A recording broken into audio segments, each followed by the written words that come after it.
Hi guys, welcome to another video. This is Julia Walker with Grey Duck Forge, and today we're going to be doing a quick review of the bones in the horse's limbs. We'll just be running through everything to make sure you know them all, and there should be some helpful diagrams that you can save for your own study purposes as we go along. So without further ado, first and foremost, the front and hind end of a horse are different, and they have different bones. We're going to start with the easiest part of both legs, which is the area below the knee and hock, where all the bones are the same, and then we'll tackle the knee and the upper part of the front leg, and lastly the hock and the upper part of the hind leg. I'll try to give you ways to remember stuff as I go, so hopefully this is helpful for you. So let's get going then, starting with the bones below the knee/hock. Going down, we'll start with the metacarpals or metatarsals on the hind leg. This is just a front leg here. But the medial splint bone is going to be your second metacarpal, or M2. Your cannon bone here is going to be the third metacarpal, or M3. And then that lateral splint bone is going to be that fourth metacarpal, M4. So 2 and 4, and then 3 as the cannon bone. Then distal to that, we have the proximal sesamoid bones.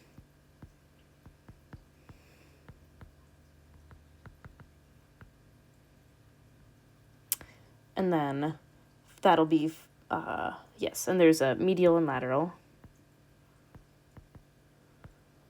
of those, 2 of them. Followed by the long pastern bone, or P1, the short pastern bone, or P2, the distal sesamoid bone,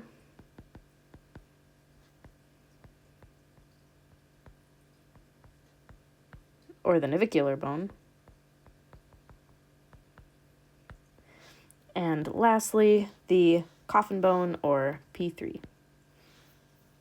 Those are all the bones of what we refer to as the leg, quote unquote, which is sort of below the knee. Sweet. Moving on. Next, we have the carpus, or the knee. There are 7 to 8 bones in the knee, arranged in 2 layers, with the big bones on top and the smaller bones on the bottom.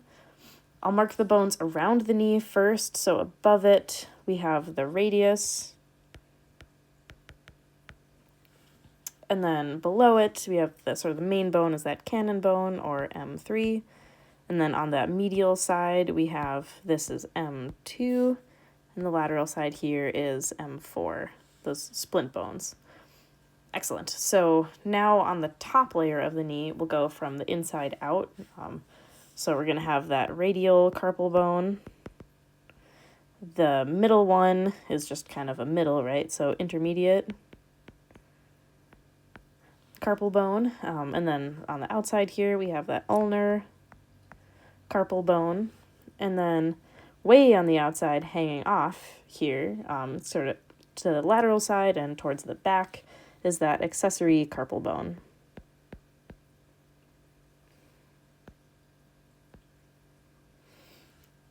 Awesome. That's the top layer-ish. Those are all larger bones, usually like per bone, than the bottom layer. And then on that bottom layer, we have the numbered bones, and they start the numbers go up starting on the inside and working their way out. So this one here, there's also like a first carpal bone. That's, you can't quite see in this picture, but usually the first and second carpal bones are fused. So C1 and C2, we'll just call that this whole thing here. And then next is moving outward. We have that third carpal bone, C3, and then even farther towards the outside is that fourth carpal bone, C4.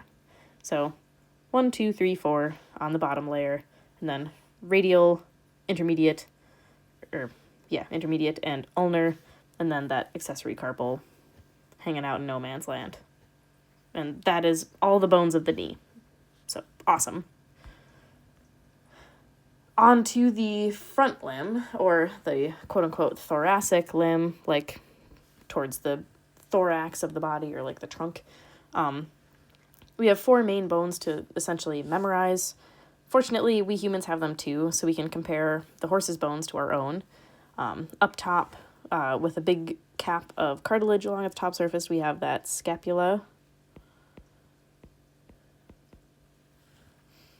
Then next down is the horse's funny bone, which is, for humans, we have that bicep attached to it, and that is called the humerus.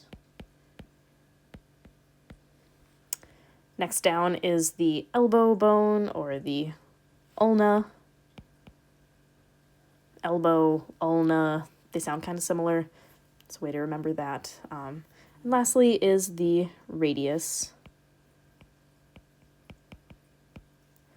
which is similar to for humans, our forearms. The word that people use to remember them is this SHUR word, SHUR, as you go down. And that's just an acronym for the first 4 bones of the front limb. And that's the front limb, because we've already covered everything else down here. Awesome. Moving on to the hock now, there are 6 to 7 bones for us to be familiar with. Up top, making up the point of the hock, is the calcaneus bone. That's this one. Or it's also called that fibular tarsal bone. Next to lowest is the talus bone, or the tibial tarsal bone. And the next one that's kind of in the middle of everything is that central tarsal bone there. That's central and central. Nice. And that's sort of like the bigger flat-shaped bone in the hock. And then on the bottom layer, we are back to numbered bones.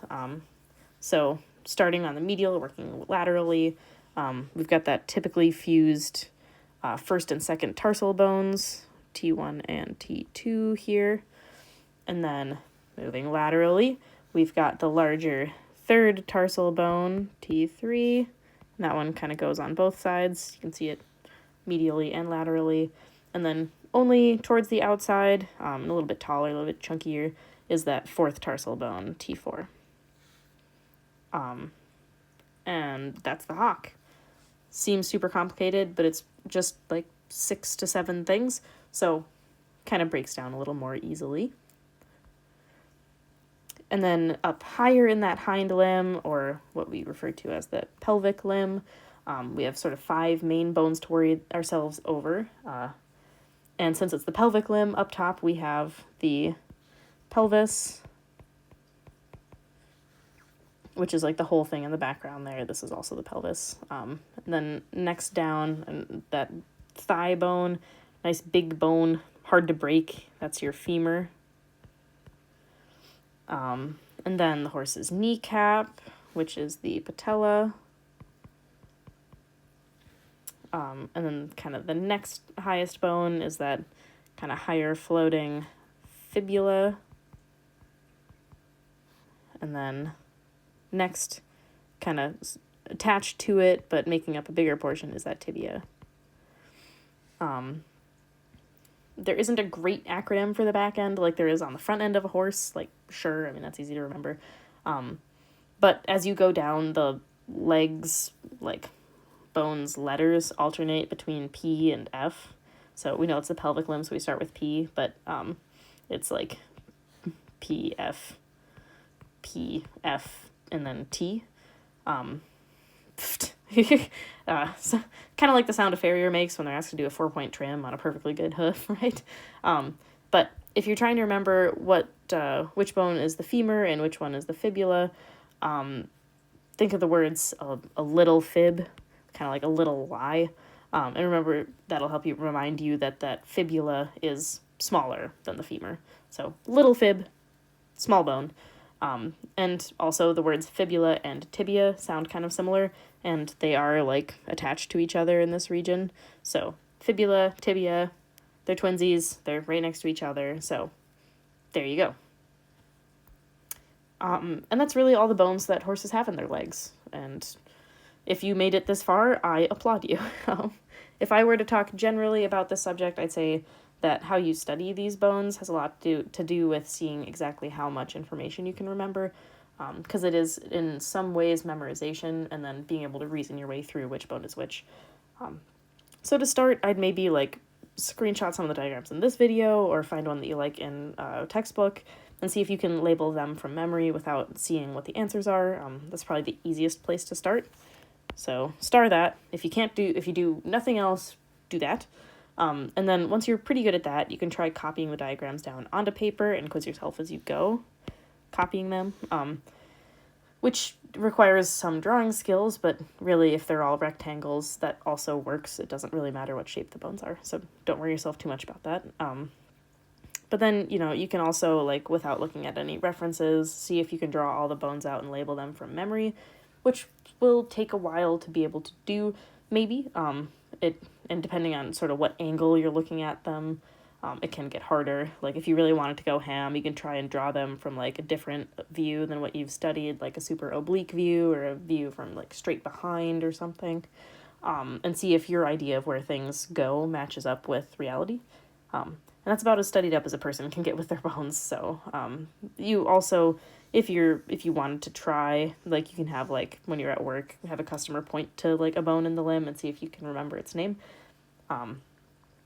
And it kind of puts you in a hot seat, shakes things up a little bit, which sometimes can really show you where the gaps in your knowledge are. So those are my suggestions for committing these bones to memory and really making sure that they are permanently a part of your brain chemistry. So yeah, that wraps up the bones of the horse's limb. Thanks for coming with, as always. It was fun. Hopefully that was a decent, fast-ish reminder of where all the bones are located. And if you learned a fun fact or two, then I am glad. Next up, we're going to be talking about joint naming conventions for farriers, kind of like that bone naming conventions video, but maybe a little more straightforward, just because it's a super simple pattern. So stick around for a bit of that.